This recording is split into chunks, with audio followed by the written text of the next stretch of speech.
So guys, magkaon na mi. So, magkain na kami guys.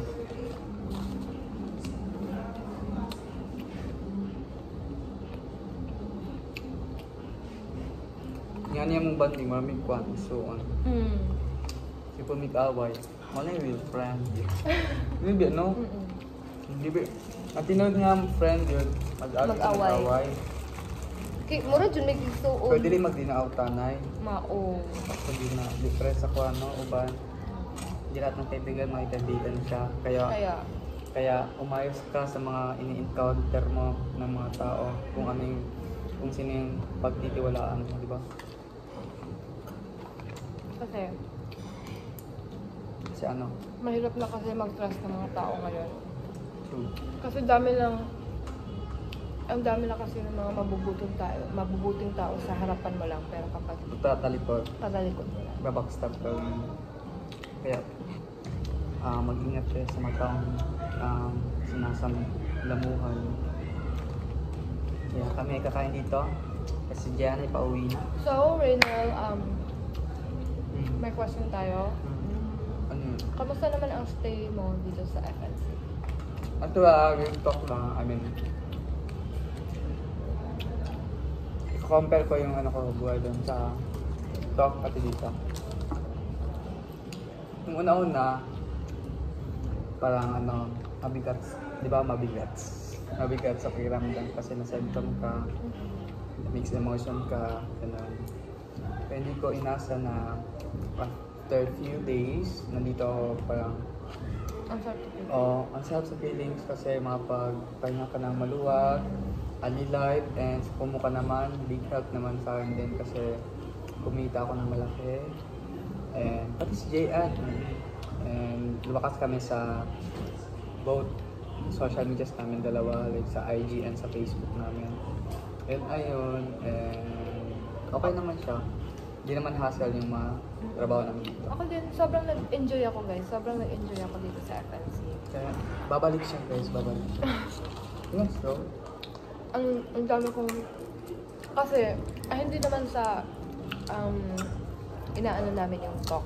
Pero, sa talk kasi, dahil sa maraming ginagawa, nako-overthink na kami. Napapressure na guys, kami. dapat physical and mental health. Dapat ready kayo. Kasi kapag ikaw ay nasanay sa mga, simple, kasi ako, ano ba tawag dyan? Chill na sitwasyon. Chill na, oo. Hindi ka masasanay ito. Totoo. Doon mo masanay yung pero enjoy doon, no, di ba? Napaka-enjoy sobra. Nag-enjoy ako sa talk sobra, pero kaya nga, dapat i-ready mo lang yung physical at mental, emotionally mo, kasi lahat ibibigay mo dun. Yes. Hindi dito pa rin sa FNC na chill ka lang, gano'n. Wala kang daming wala kang masyadong isipin. Iniisip. Jayan, ito, para sa ito.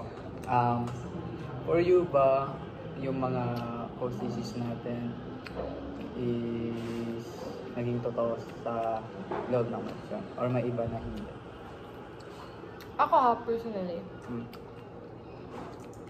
hindi naman talaga maiiwasan yung may mga plastic. Oo, hindi naman talaga yan eh. Hindi talaga maiiwasan. Mostly yan yung ginagawa ng mga cloud chaser. Pero, kasi kinaya. Pero hindi ko naman sinasabi na lahat. May mga talagang, may ganun talaga mga tao na parang hindi kayang masabayan yung vibe mo. Hindi kayo ka-vibes.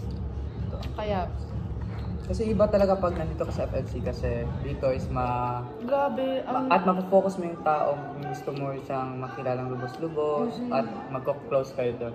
Kasi doon sa hindi naman sa amin naman sama yung doon kasi sa talk guys is busy kami. Then hindi mo siya masyadong yung tao malubos na makilala talaga yung tipong gusto mo kasi ang dami mong iniisip eh. Dito sa FNC, like, kumbaga, more on bonding talaga dito guys. True. Doon, although nandun yung magandang memories din at the same time, pero dito sa FNC parang lumuwag yung buhay. Pero maganda, and men, ito lang kumbaga stepping stone ko na to sa mga career ko, di ba? Malay mo, hindi lang to, mas lalo ka pang aangat. And stay humble ka lang talaga sa lahat talaga. Kasi hindi naman lahat ng oras is sa'yo. Ikaw yung lamang. May time na ikaw yung bababa. May time na ikaw yung aangat o tataas ka. Kasi stay humble all the time, guys. Sa talk, hindi mo sila makakasalamuhan talaga kasi dami mong iniisip. Kaya, ako nga ako talaga introvert talaga ako. True. Kasi komportable lang ako kapag ako lang may isa, ako lang yung mag-gala mag-isa, pumunta ako sa mga mag-isa, ganun. Okay lang ako lang, ganun. Pero hindi din dyan, guys. Kasi si Jayan is kumbaga masasabi mo na introvert siya, pero pag nakilala mo siya, hindi mo matatawag na introvert siya. Kasi napakaingay, napakadaldal siya. When it comes, kayo lang dalawa, if close na kayo. Dapat, if ever guys na may ma-encounter kayo na introvert man, huwag niyong i-judge kagad na hindi mo siya makaka-vibes ganyan. Or hinihintay ka niya lang na kasi halos mga introvert is hinihintay na sila sila yung mapapansin, hindi yung sila yung una mapapansin sa'yo, ganyan. Dapat lubos mo sila. Kung kaya mong gawin, dapat mo siya, like, i-approach mo ng in a good way, na para never na magka-close kayo, di ba? Di mo masasabi na introvert siya kasi comfy na siya sa'yo. Like sa amin ni Jayan, di ba? Kasi dati hindi kami naggaganto-ganto mag-uusap na kami lang dalawa. Pero ngayon nagagawa na namin, men. Ha? Masarap yan. Sarap, men. May price dito, men. Napakalaki. Unti. Go. Unti lang, mga 100. Ako nga. Go. And then, ayun na nga.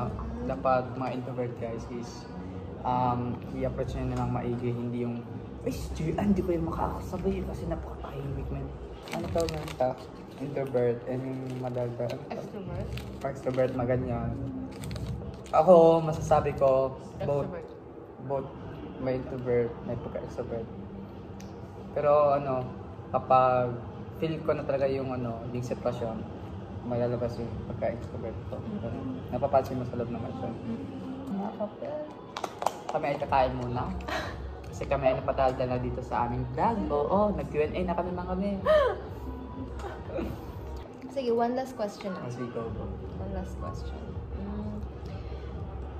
Sa journey mo sa talk and sa FNC, ano yung pinaka mas memorable? Ay, oo. Kasi dati lang guys, napapanood ko lang yung House of Collab. Dumadaan sa FYP ko, sa YouTube, sa Facebook, and then, alam mo ba kasi, fan ako ng House of Collab. Kasi since season 1 until season 5, ayun, sinusubaybayan ko. Hindi lahat ng oras na sinubaybayan ko lahat ng season. Kasi sinubaybayan ko yan. Kasi since season 5 pa talaga guys, nag-audition na ako. And ayun, ang kulit ko kinikulit ko sila Mami Jer. Kasi sila yung naghahanap ng mga content creator, mga influencer, ganyan. And for me, ang journey ko dito sa House of Collab, big opportunity siya for me guys kasi akalain mo, pinili ka ng management kasi may potential ka. May nag-chat sa akin last time, taga GMA yun, ganyan. Kasi ipapa-audition ako sa, basta may management din dyan. Ikaw, Jayan. Oo. Same, eto, last question na din sa kanya. Siyempre, yung pinaka-memorable ko na nasa... Hindi, yung journey ng talk mo. Kaya nga yung journey sa talk is yung mga unexpected friendships na nakita ko sa loob. Nabuo. Kahit naman sabihin natin hindi sila hindi genuine yung pag-treat nila sa'yo or hindi naman sa hindi genuine, yung hindi lang totoo, gano'n. Kahit nagpapastikat lang sila sa akin, gano'n. Ako fully tinatanggap ko yun and okay lang kahit plastic ka o hindi ka plastic, gano'n. Okay lang yun sa akin. Basta nagkakilala tayo, gano'n. Tama. Yun lang talaga yung... Kasi nasa tao lang naman yan kapag kung maging totoo ba siya sa'yo o hindi. Totoo. Kaya yun yung Siyempre yung nag-enjoy ako sa journey ko doon kasi dami kong natutunan. Ayun, nakapag boost din ng confidence natin, di ba? Ito. Then guys, dito na Thank you, siguro guys. matatapos ang inyong vlog. So, ano Vlog ba ko to? ni Raynel. Hindi, kasi introvert siya, di ba? Ako na magtatapos. Oo. Please do subscribe on my YouTube channel. Vlog ko to. I mean, please do subscribe on her YouTube channel, mga ka-plebs. And Please do subscribe guys sa YouTube channel namin. Yeah. May YouTube din si Raynel guys. Reynel lang, R-E-Y-N-E-L. Raynel yung name and please follow na din sa social medias namin guys. Yan, nakalagay yung dyan. I-edit Oo, natin. ilalagay namin dyan. I-edit namin. So, thank you so much guys sa anong tawag dito? Nahirap talaga ako mag-Tagalog. Panonood. Oo. Thank you so much sa panonood nyo. Makikita tayong muli, Raynel.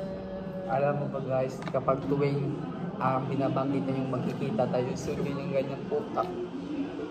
Naiiyak ako ba? Kasi siya lang yung talagang sinabihan ko i-send home. Pero ito din yung close ko dito ngayon. Kasi unexpected, di ba? Di ba mga sabi, tipong nasentong kita, nagtatampuan mo sa akin, di ba? Ay, hindi naman ako Ay, di nagtatampo. ba?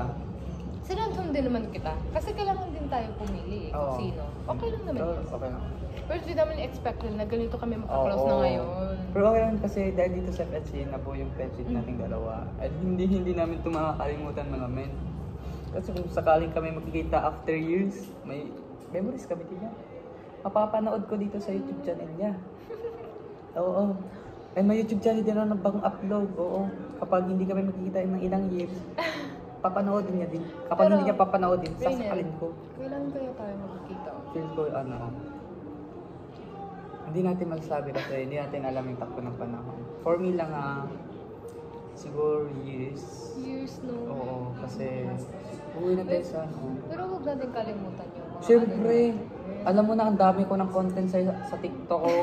Tapos siguro mapapanood ko yun. Siguro, si Jay, yung tipong nakaklose ko sa loob ng FNC ng ilang buwan na. Wala eh. Months na guys. Oo. Mag-ano natin 3 months na. Ang sarap ng feeling. Pero ang sakit lang kasi uuwi na siya. Yun na yun guys kasi magko-content pa kami kay Raynel. Bye guys, thank you so much. Bye! Kasi by time. Bye-bye! Ano po mga life? Ay, gusto sa vlog din mo kayo.